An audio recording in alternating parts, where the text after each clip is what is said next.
nu nau no pom lai ma ni sela pa mei nu tan chuan chul rama kal lo thei ni hek lo le chome awan ma wangin chul rama mi a om ang avai khom lo chuan tuk zana chome siam tur nei don hek lo le nu chu chul rama kal don awangin afa la sen tak chu thanem ngai takin hute a pe afa chu heti hian tho a han cha mol mola boite chome kan nei lo ma wangin vagin chu chul ram lama ka fe san don che i u in alo om che nga lo tap reng su ka lo ho le thuai don nia ti in afa po chuan ngai thabe ni om tak chuan anu chu a en kia wa por taka hute hek zo chuan anu chuan a kal liam san ta ari ru le ngai to na chuan afa a fe san chu sherengin man ho takin an rinu nen chuan an kal thuaya afa apom lai chu a thei hil lo fere san nauril tram hun alo ni nu thing phur chuan thanem ngai takin pai kong lian tak maya a thon thei ang to ka khat tranin thing aron phur ho in alo thinga an kota chuan a thing phur chu a han ke ridapa chutia anu thing phur lo ho thom a han ria chuan anau te pom lai chuan alo ngen nga loma anu chuan ha le thosa phul ka ya lo ho ma ni se man mo takin anu te chu asil dai soka afa amangai tak chu nute ape nau te la chuan adu ber le nga hlel ber chu tuiti min a diama anu mit meng chu chiang takin en kiawa anu mit menga mangai na chu a shetlat mai zuknia chuti mek lai chuan nau sen anun a fe san dai awanga ril tram le tui hal atra na chat to awanga a u in ti ngai na shelowa atra pui cheu to chuan mangang min anau chu aron potap ronga in thlasung o deu takin nute kan lo chim aron ti chuta nu chuan anau trap na sat to tak churang taka lo la khak sakin anute chuan hek tir nga la nu mangai ni cho ban sang tak chu nau sen tui hal ril tram po chuan atra cho bang ve ta a u chuan lom takin apwa kan lo mi o ti in anin lampanin lim takin an ho le ta ani nu chul ram kal chuan thlam chung azuk thlenga khifim tho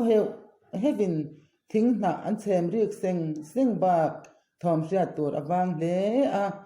thlam bul vela bua leina chil to chu thu ro nu pa chuan an lo thai kewa chutia mihring thom an ria ta ka chuan rang takin an thlok chuaka thlam thlanga thing on zara chuan in heng rialin an fu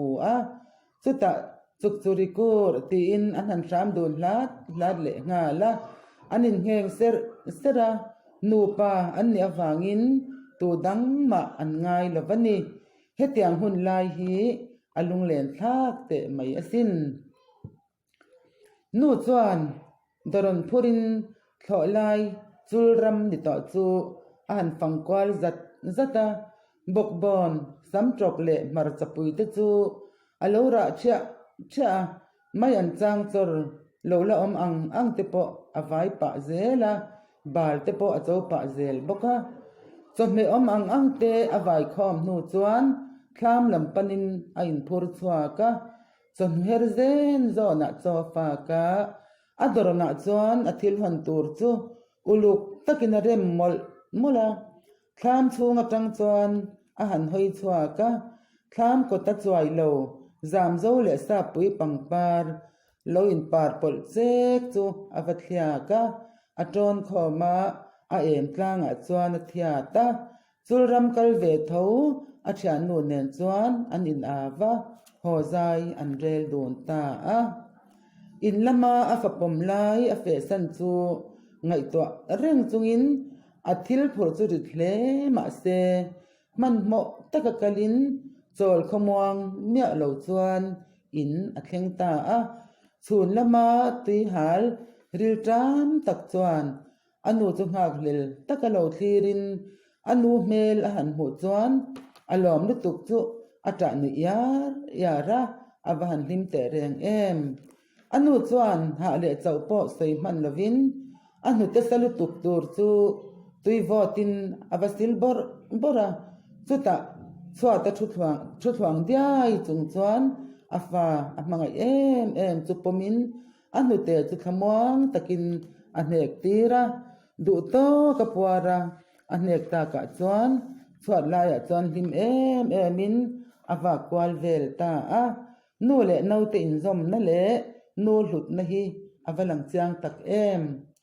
choi lo zam zo le sa pui pangpar hon chu uluk takina phwa khoma a khoi phol chia ya moi ti tak le lung si takina thlir vonga aril ru te chuan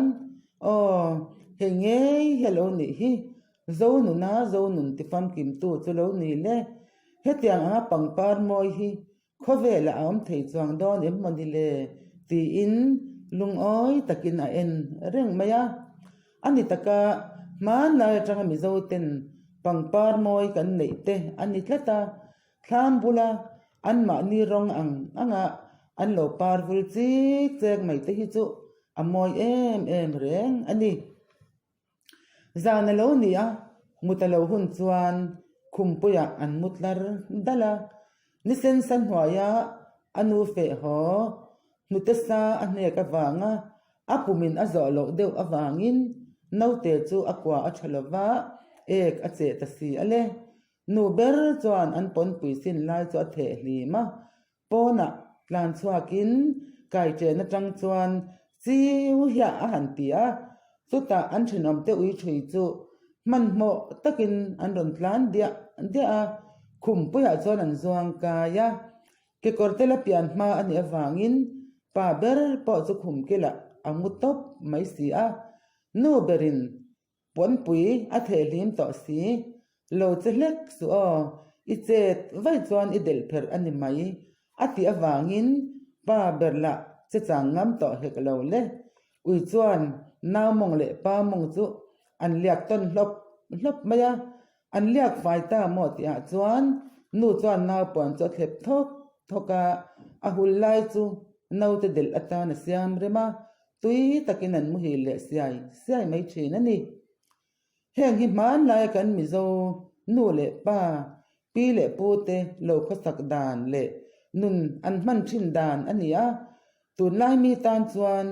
oi om lo le ni zat khak achang to mai thei ama ero chu heng kan pi le pu te nun hniam tak le mol tak nia kan hriat te kha kal zel atanga nang le ke hi heti ni thei kan ni miao awangin mau sama nui zata musitur kan ni ho lawani ti hi kan hriat apoi mo khop mai ka han soitak te kha zonun anom em lai le mitin te an in tuk tlan lai hun ani a atu ama in ot lova